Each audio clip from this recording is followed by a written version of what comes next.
Official Jets podcast is presented by WynnBET. Betting's a team sport. Bet together at WynnBET. Eric Allen here at One Jets Drive. We got Leger Douzable is joining us from parts unknown, maybe Florida. And then Bart Scott is in Maryland, Baltimore today. Is that correct?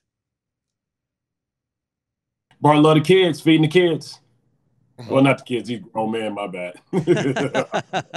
Kids tonight. Men and women was last night. Plans for Thanksgiving, fellas? Work. I gotta be in the studio. Yeah, I'll be working.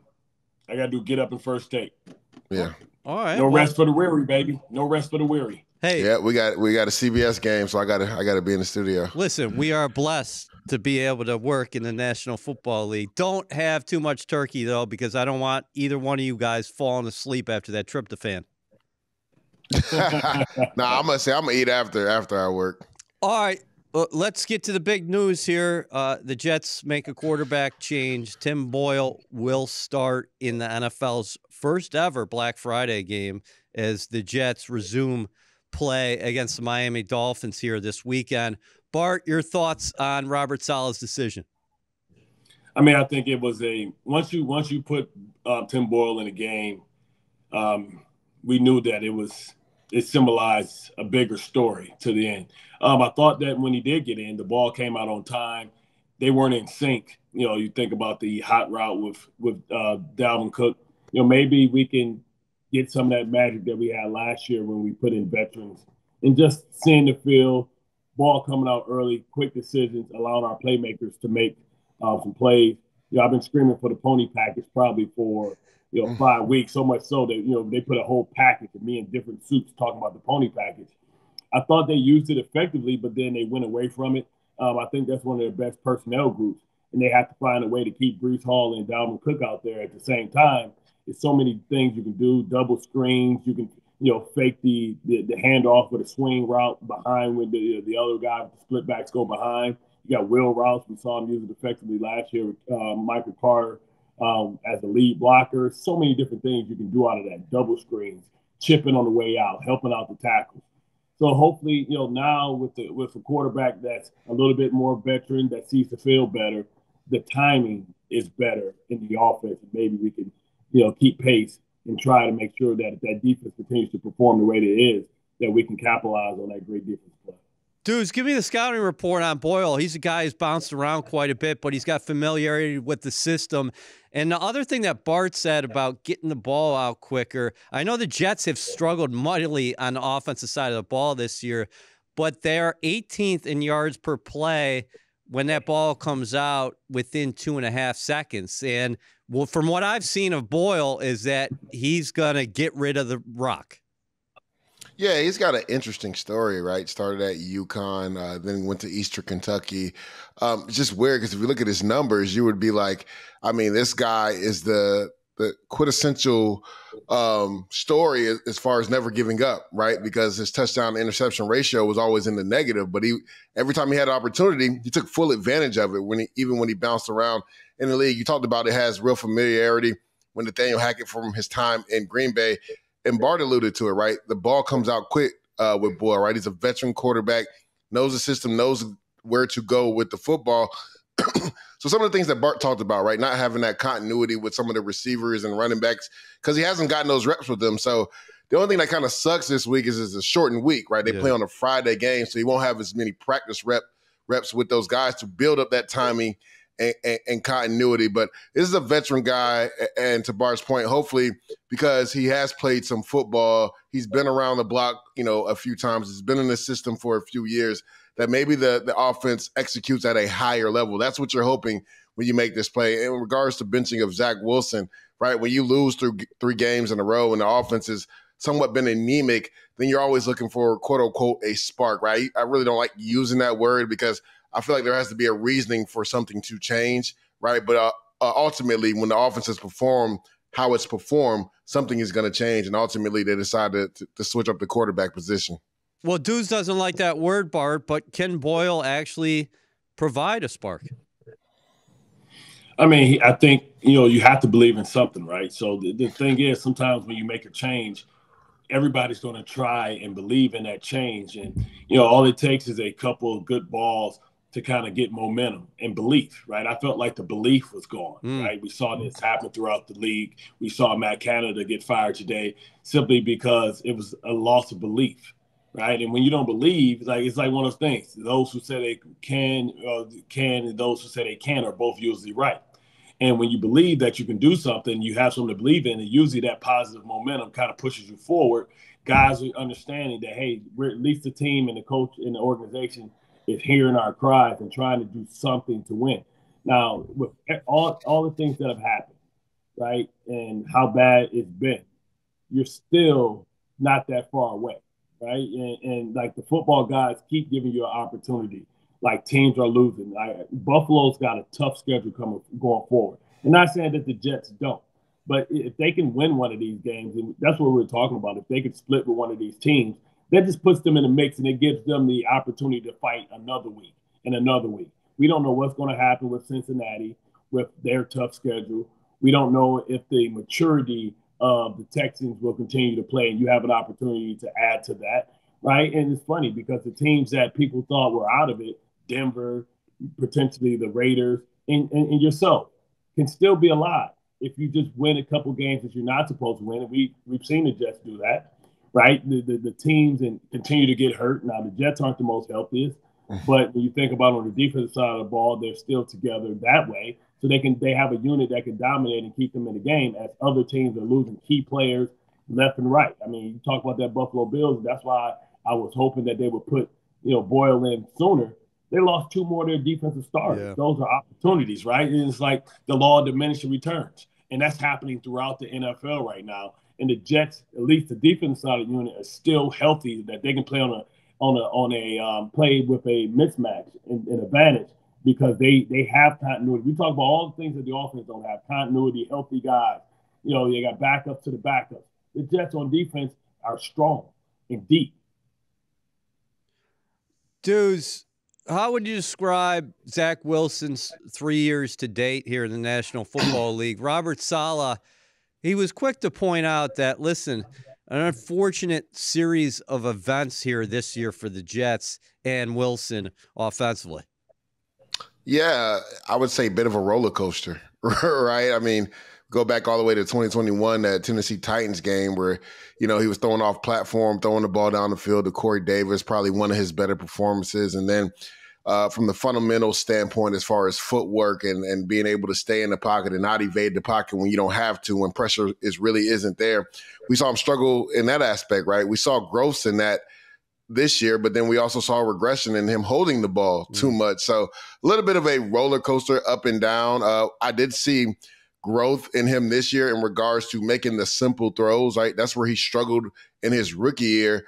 But yeah, it's just been a bit of a roller coaster. And this is typical with young players, right? I mean, everybody was looking at that draft class like it was going to be the best thing ever, right? And we've seen Trey Lance already get traded, right? We saw Justin Fields kind of have an up and down career. So, I mean, you just never know with rookie quarterbacks coming into the league, right? It's all about being in the right system and do they progress correctly in the right way? Do they do the little things right, the fundamental parts of the game, the parts that people get bored doing? Do they continue to work on those aspects of their game? So when you talk about Zach Wilson, I think the best word to describe it is a little bit of a roller coaster. Yeah, it's disappointing from the aspect of, I would say this is more disappointing than the Sam Darnold, because Sam Darnold was coming to a team that didn't have talent, right? And this team has a little bit more talent, but it's a cautionary tale when you think about Trey Lance and you think about Zach Wilson. Experience matters, and it doesn't matter where you get to experience. Football is football. You talk about guys that have struggled, whether you want to go all the way back to Mark Sanchez, who I think is a better version of these players. When you think about, he didn't have the experience, but he had the support. And the support that you have to have with any young quarterback is a solid offensive line. Yeah. Not able to really do that. So, like, now what happens is the fear of the physical part of the game. And, also he wasn't, physically mature. He still hasn't physically matured yet. He's going to have to get a little bit bigger, a little bit stronger. But the fact that they couldn't support him, when you look at all the guys that have came in the league and struggled immediately, They've gone places where they can't protect him. You talk about Justin Fields, who's a guy who can protect himself with his legs, and he's a bigger guy. He's still struggling.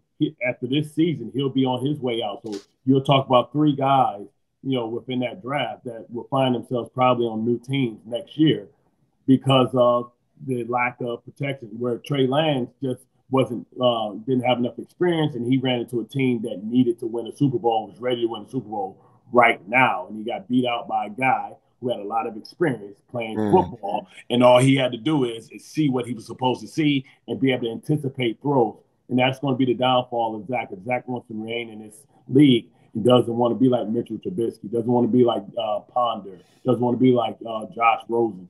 He's going to have to learn how to take a step back and learn how to process, right? You can't process at a dial-up type of speed. You have to come up like you got 5G, right? Because that's what that league is about. This league is not about handing the ball off 30 times. I don't care who you are. They just don't do that.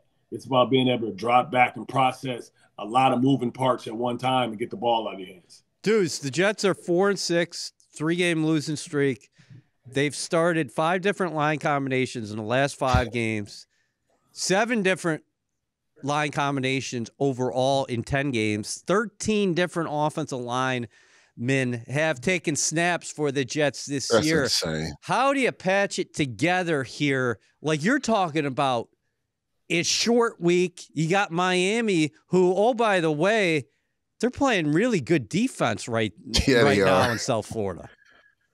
You almost would say that over the last couple of weeks, that team has actually been led by its defense, right? Because 2 in that offense haven't been able to put up a boatload of points like they did in the beginning of the year when they were dropping 70 versus the Denver Broncos. So, I mean, the ascension and the return of Jalen Ramsey has really given them something on that defense, right? We've seen Jalen Phillips and Chubb on the outside become healthier, right? Being able to get after the quarterback. Christian Wilkins is in a contract year, and he's playing like it, right? So this is what I think Mike McDaniel was thinking when he decided to trade for Chubb halfway through the year, to trade for Jalen Ramsey in the offseason, to pair him with Xavier Howard. So now you have essentially what the Jets have, right? You have 2-star corners. Yeah, you have 2-star corners that can lock down your 2 top guys. And what they're saying is, how explosive our offense is, there's no way you can go toe-to-toe with us. If our defense holds you to like 17, 20 points, you're not going to beat us. And that's been their formula, and they've been able to do it. And Bart knows this, playing linebacker as many years as he did in the NFL. If you have a team that can just give you like a 10-point lead, I mean, it makes it so much easier on defense, right? Because now you can squat on things if you're a corner because you got a guy over the top. And D-line, you can really pin your ears back and get after the quarterback. So I always say going into the season, and this is before Rodgers had the injury, I didn't think the biggest threat to the Jets was the Bills. I thought it was the Miami Dolphins, right? The thing that concerned me about the Dolphins was the depth, right? They have a lot of star power up front, right? But their depth, they lack depth. But the thing is, all their star power is getting healthy at the right time. And Bart knows this. Right around this time, this is when you got to be playing your best football. Right around Thanksgiving and going forward. And that's what the Miami Dolphins are doing. Now, again, the offense, Tua has turned the ball over more a little bit lately than we're accustomed to him doing. But because of that, defense has come to the party, right? They can overcome some of those issues. Bart, we saw the Jets try to go big early against the Bills, 12 personnel, 13 personnel. With the new quarterback, do you think you alter that approach and maybe try to spread it out a little bit? I mean, how do you attack it in the short term against Miami? I mean, me, honestly, I would probably go with the pony package. Yeah. And I would take that tight end, Rucker, who's our best blocker, and I wouldn't put him on the end of the line of scrimmage. I would split him out. Okay. And I'll run power runs out of that formation, which is typically a light formation, but it'd be regular, but it would play as 3 wides. And I can do all my powers, my zones, my stretches. Some of their best plays was the outside stretch play, where you got to go get it to them, much like Edgerrin James used to get it. Because what happens is, if you bring all these big bodies in, they're just going to pack it in. They're going to pack it. You're bringing more people to the party, so you're closing up all the lanes, especially if you don't have offensive linemen that can win one-on-one. Somebody's going to give up something. So if I put Rucker out and split him out, now somebody or Conklin, somebody has to match. And if they decide to go out there and that's a linebacker, then I have a matchup with the linebacker one-on-one on a safety or on a linebacker, the tight end. So that gives me opportunities. But also, if I do that and I release the back and chip them out, now I got two great guys that can catch the ball in space against linebackers, right? So if they decide to match with nickel and big nickel and do it that way, then we're going to run the ball down their throat. If they decide to come out there and heavy it up with their regular base package, see, what you want to do is you want to get teams in their base package because their base package doesn't have a lot of exotic blitzes. They have linebacker blitzes. It's hard to blitz a safety when you split the tight end out because that's the first thing you see. But even if he blitzes off the edge, now you have two running backs on the outside that can just chip on their way out or pick up the blitzer from the outside. If they bring him to the inside, you got him scanned. So basically it turns into 7-man protection, right? Because you have two tailbacks in the backfield, 5 linemen. That's 7 men in protection, 3 men on a route. And then what happens is as they're fighting in the route and nobody's winning, they turn around and become an easy check down. Like the Jets struggled with the check down yesterday, like 5 yards, guy turned a 5-yard dump because everybody's going to be getting tremendous depth. They turn that into a 5 to 10 yard gain because you catch it and now you're asking linebackers to continue to tackle Breece Hall in space and also to tackle Dalvin Cook in space. And if one guy misses, everybody, especially if they're man to man, if somebody misses, it's a wrap because you got them on both sides, right? So imagine if they both split this way and then run what the New England Patriots was run with the Gator route where they cross, but they come out of the backfield and cross. You're running linebackers off, but they're chipping their way out, so you're protected. So it gives you so many different options when you go with that pony package, and the people in your pony package are your best players. Dudes, Boyle is been in the league for a couple of years, but he's relatively inexperienced. You're talking about his 4th career start. Vic Fangio, what will his game plan be against a quarterback who's taken over in a tough situation? I mean, bottom line, this is a tough situation because we talked about the lineups, the personnel up front, and the Jets just haven't been able to score, and 3rd down has been a monster problem for this team. 0 of 11, I guess it was somewhat encouraging against the Bills. The Jets converted 4 of their 5 4th down opportunities. But Fangio, what is he going to do? Yeah, the thing about Vic Fangio, he's like people almost always think that he's going to blitz. It's not what he wants to do. He wants to let those front 4 get after you, right? And that's why they went and got Jalen Ramsey, because if you look at when he was at Denver, right, he had 2 really good corners there too as well. Mm-hmm. So he wants that front 4 to get after you. That's why they traded for Chubb, right? That's why Jalen Phillips has come to the party as of late, right? That's why, guys like Zach Zeiler inside, who's a really good underrated player who can rush the passer as well.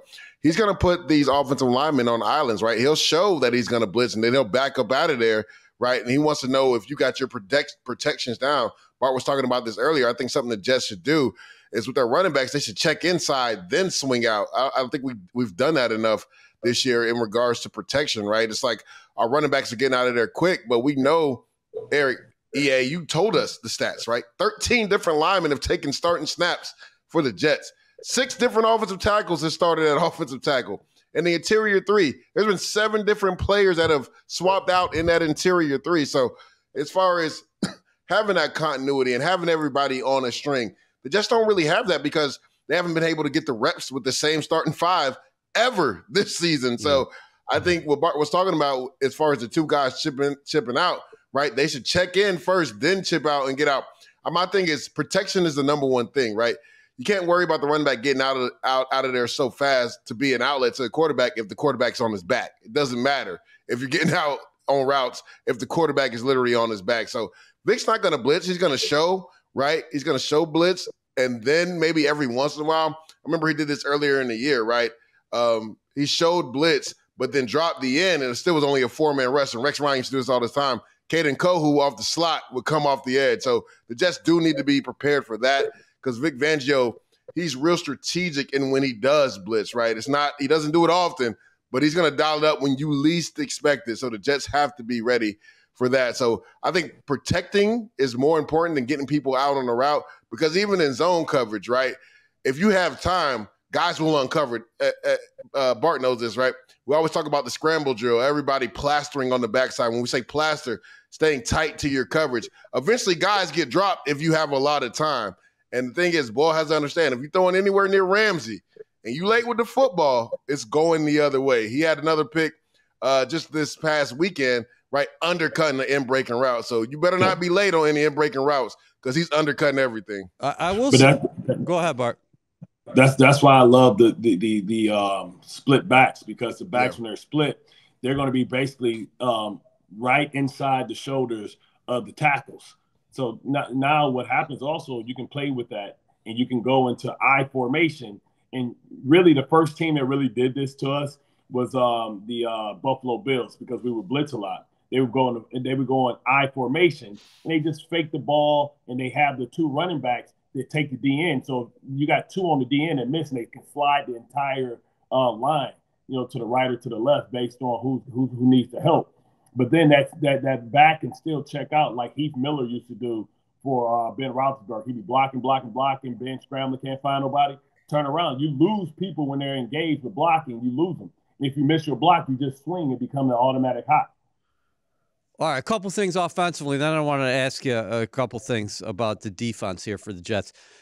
Dudes, Breece Hall has been devastating as a pass catcher. When he gets in the open field, number one is, if I'm a defensive back, I don't want any part of that. And oh, by the way, those guys who are getting part of that, they are going down because he's such a powerful runner, man. And then something that we talked about actually yesterday. What's the counter now if the Dolphins are playing, they're squatting routes against Garrett Wilson? They got safety help over the top. What's the counter? What does Garrett need around him so he can get some space? Got to do a lot more bunch formations, right? Get rub routes, get guys on different levels, and also pre-snap motion. I mean, I remember earlier in the year they were motioning them a lot, not as much in these last couple of days. You just got to motion them just to see what the defense is in. And then also I think Alan Lazard has to come to the party, right? If guys are sitting on routes, Bart, sluggos, right? We need to run double moves. I was screaming it at the top of my lungs during the Buffalo game. I'm like, they are sitting on hitches, stop routes, and comeback routes the whole game because they had no respect of us throwing the ball down the field. Well, Bart, the way to get out of that is you hit a DB with a double move, and that will break them up out of that. So I think that needs to be done this week in regards to getting Boyle some easy throws. If you got to put Garrett Wilson in some bunch sets, that way you can push guys up and run him underneath. Even if they do have a bracket up under him, Garrett Wilson has proven to be able to run away from the first guy, run him on some drag routes underneath. That way Boyle has an easy outlet to go to. There was a play that I think Tony Romo broke down during the game where they pushed the two receivers up and they brought Xavier Gibson underneath, right? They need to do some of that with Garrett Wilson. That way he can be a run and catch guy as well. And you talked about it, EA. I think that Breece Hall should get at least 5 or 6 targets out of the backfield a game. I mean, even if you split him out and they brought him on some drag route things, I like what Bart talked about, the two back sets. That could also be beneficial to the New York Jets. But I think Breece Hall in the open field, you talked about it, linebackers don't want no part of that. And for sure, DBs don't want any problems with that. Like you said, every time somebody made contact with him, they were down on the ground. Again, we're not saying we're enjoying injuries out there, but that's the physical nature of Breece Hall. He just has to be a little bit more consistent in catching the ball. He's had a few drops the last couple of weeks, but they definitely got to get him the ball in the air out of the backfield. Jets fans, we're in our final push and the clock is ticking. WynnBET is giving you a golden opportunity to win VIP prizes for the 2023 season. The WynnBET Green Room is the most exclusive space at the stadium with all-inclusive food and beverage, lower-level seats, and appearances by Jets legends and celebrities. New Jersey customers, all you need to do is wager at least $100 on WynnBET Sportsbook or Casino. For New York customers, all you need to do is wager at least $100 on WynnBET's Sportsbook. The best part? You get an entry for every $100 you wager. Dudes, I wanted to ask you about the defense. Jets defense has been so good throughout the year. Obviously, the Bills landed some punches against them. And that was the first time I really saw the Jets defense in that kind of position. Are you worried about that? Not from the sense of physically what they're going to bring to the table, but the wear and tear this is taking on them mentally because they haven't got the support elsewhere throughout the year. And that was the perfect word to use, EA, mentally, right? Bart, we know this. Human nature is human nature. And at the end of the day, you do get frustrated, but you have to realize you have a job to do, and you have to understand what the standard is. Like, no matter what's going on the other side, and this isn't just ball speak or coach speak, right? If you want to be labeled as the top defense in football, your job is, if you have a blade of grass to protect, go out there and protect it. So, Bart, you know this, playing as long as we've played, like there's certain situations, and the Jets have always been notorious for being a really good defensive team, where you're not getting as much support on the other side.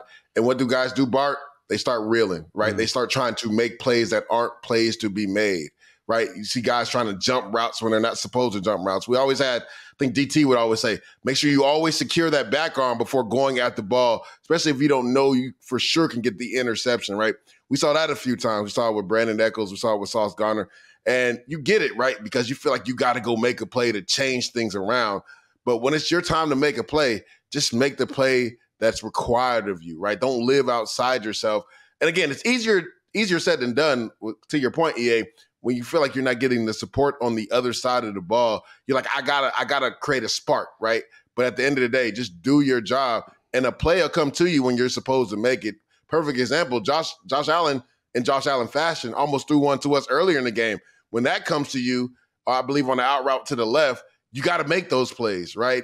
And we also had, I believe, a strip, and we didn't get the fumble. Like, those are the plays that we have to routinely make to turn things around in the game, right? So, like, the plays where you're trying to live outside yourself and try to make a Pro Bowl or all-pro play, you don't need to do that, because those turn into explosive plays if you miss it. And that's what happened with the Jets. Bart, how difficult is that mental battle? Because the first play of this game is a turnover, and the Jets defense is on the field. The first Bills possession, fellas, 4 plays, -9 yards. Quinnen Williams comes up with a sack, and they played so well in the red zone early, and then it was like the dam finally broke in that second half. Well, the big issue is they're finally starting to miss Al Woods. You know, they're trying to get cute with the NASCAR package, and they put Jermaine Johnson over there, and teams are just saying, okay, if we see this guy standing up at 6'5", and I have a guard, and he's standing up, moving around, I'm just going to have my guard fire off, because he's going to get to his chest. He won't be able to anchor. We can hit you. We either hand the ball off there, or we do a quarterback draw. Yep. And that's pretty much, now they won't do that with Tua Tagovailoa, but that's been an automatic check, because that's an advantage offense. No matter how good Jermaine Johnson is, he's not a guy that's built to be in there anchoring. So sometimes they're catching the Jets off guard, because they do it with Huff sometimes, who isn't a bigger guy. And listen, whenever a 320-pound dude can roll off and you're standing up, giving him your chest and your sternum, they're going to do that. So they have to self-scout and understand that if you're going to do that, you better have a linebacker back there sitting in that gap ready to fire and come downhill, because it's going to be a quick hitting play. You got to cover those gaps up. Or also, I like the change over putting JFM in there and having him stand up and be the spinner guy, which I think, to your point, Bart, you got to start mixing some of that things up, because teams, like you said, are scouting, right? They self-scout. They scout what the Jets are doing, and they understand that if Jermaine is standing up in there, this is a pass down. But if it's 3rd and 5, you know what? We maybe could hit a quarterback draw here and get a first down, a free 5 yards, because we feel like with our guard, he's going to knock Jermaine off the ball. And then especially if it's a scoop block where the guard and tackle are working together, they can work to that linebacker that's off the ball. We can get an easy 5 here. So I think even moving JFM into that spinner package and having him stand up, I think that could be a nice little change up. What gives this week? Tyreek Hill, he gets his against anybody.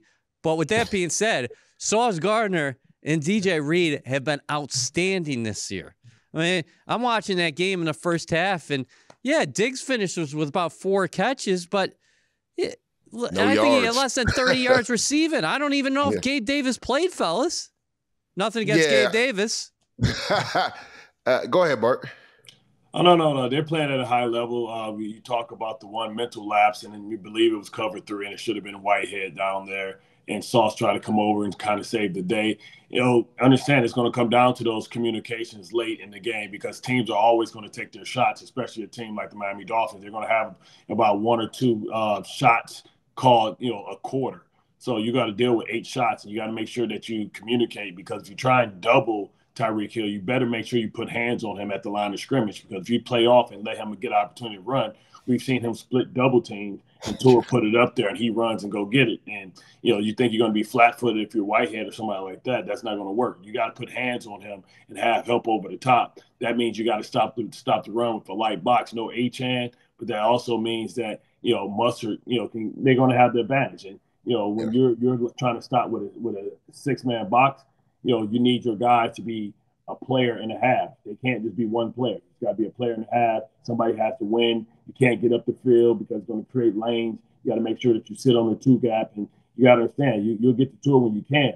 But most people that have beaten Tua has been able to keep him inside of the pocket. He's not a guy that can buy time for himself, and if the play is off timing, he doesn't know where to go with the football. He usually takes a sack. So you get sacks now with coverage sacks. If you try and get up the lane, give him an opportunity to step up and give him vision. Remember, he's a shorter quarterback.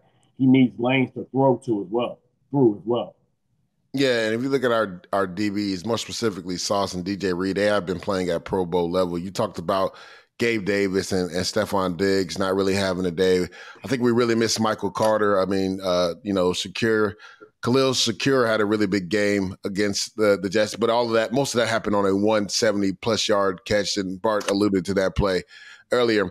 Now you get, Tyreek Hill and Jalen Waddle coming into town, and this, Bart, anytime as a DB, as a D lineman, as a linebacker, if there's a guy on the opposite side that has a name and people have been talking about him all week long, you want to stand up for the challenge, right? So I guarantee that DJ Reed and Sauce Gardner are looking for this challenge. And Bart, you talked about the shots down the field. With Tyreek Hill, sometimes it's not even the shots down the field. It's simple in-breaking routes. If you don't take the air out of Tyreek Hill in zone coverage, he will run past you. We saw him do it versus the Raiders this last week. They were in a simple cover 2, and he ran past 4 DBs and scored a touchdown. So you got to take the air out of that. You got to condense some of that. And like you said, you got to be physical with him at the line of scrimmage just to throw off that timing. The thing about Tua Tagovailoa, he's accurate, right? But he throws with so much anticipation. But you have to throw off that timing by disrupting the receivers at the line of scrimmage. So we know in a game like this, the Jets will have a plan for Tyreek Hill. The guy that you need to circle is Jalen Waddle, right? Because he can be a game breaker as well with the speed he has. We'll see if A-Chain is able to go. I know they took him out of the game for precautionary issues, supposedly. We'll see how hurt he is. But Raheem Mostert is a viable back that has speed as well and runs very physical. So we know that the Jets have been creased the last couple of weeks a little bit in the run game. They got to come to the party as far as, like Bart talked about, having a light box. The big boys up front got to come to the party this week. If you're listening to this podcast, subscribe, rate, and review. Also, if you're watching on YouTube, bang the like button and subscribe as well. Let's end here, fellas. Happy Thanksgiving to you and your respective families. But for the Jets, this, I believe, will be their 16th quarterback in 15 years to be starting a game here Friday against the Miami Dolphins. But if you're Tim Boyle, man, this is every kid's dream, isn't it? Play on Thanksgiving. I mean, this is his 4th career start. But listen, when we were in the backyard playing, or Bart was playing in Detroit growing up, playing in that big Thanksgiving game, as far as your friends and family is concerned, this is what we all talked about. This is what we all dreamed of playing on Thanksgiving. This is more special. This is an inaugural game. This game has never happened before. He'll be a question on some sports show. Who was the first person? Who was the first 2 quarterbacks to ever start in the first Black Friday game? So this is a way to be immortalized. Not putting limitations on Tim Boyle, but I don't think he's going to be a Hall of Famer. But, this is some way where he can be immortalized and be remembered in this game, especially if he plays well and he's the winning quarterback. Nobody remembers the losers. Yeah, in regards to Tim Boyle playing in this game, we saw how this team last year, when Mike White came in, how they really galvanized around him. He has that opportunity to really have the team buy into him being the guy going forward, right? And EA, you talked about it. It's one game at a time, but even throughout what the Jets have been through, they're still in the thick of this thing, right? So you have an opportunity, division foe. If you're Tim Boyle, I mean, for most of your career, we talked about it earlier, right? He's had a negative touchdown to interception ratio. I mean, we know he has the big arm. Just go out there and let it loose, man. I mean, this is an opportunity that who knows if you'll get another one like this, right, EA? So go out there, play loose. Literally all the pressure's on the Miami Dolphins, right? Because now they're trying to keep pace with the Ravens and the Chiefs in regards to trying to get a 1 seed, especially with the Chiefs losing last night. if you're Tim Boyle, like they have all the pressure, right? They have to make the plays. Just go out there. I'm not saying live outside yourself, but don't be timid either. Just go out there and cut it loose. Yep, that's right. And Black Friday, Jets are going to be in all black, so they will look sharp against the Dolphins. All right, fellas, great stuff.